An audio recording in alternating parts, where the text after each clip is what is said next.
我来关心印度甲巴基斯坦今年5月份发生军事冲突了后，这个月14日，伫咧亚洲杯板球分组的比赛，双方伫咧球场拼关键，终于尾印度的球队拍赢巴基斯坦，而且因甲这个胜利献予印度的武装部队。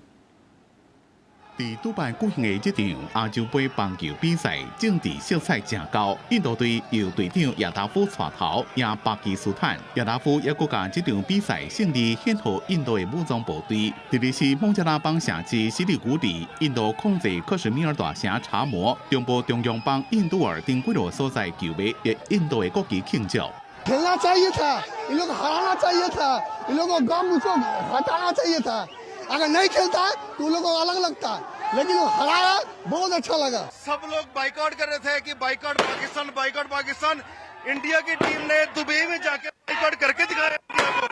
这是印度伫咧这届比赛第2场连胜。这场 A 组比赛是两个国家自今年5月发生4天的军事冲突了第一面相赌。虽然印度国内有人要求莫参加这场比赛，不过印度棒球协会依然坚持因的立场，决定伫咧球场比输赢。比赛后，队长亚达夫特别讲到4月2日发生伫咧印度控制克什米尔度假地巴哈干的攻击事件，了后又搁引起两个国家的军事冲突。亚达夫讲，应甲恐怖攻击的受害者甲家属徛做伙，并且表达全队的声援。这场赢巴基斯坦的胜利是送予印度上好的礼物。公司新闻黄文玲编辑。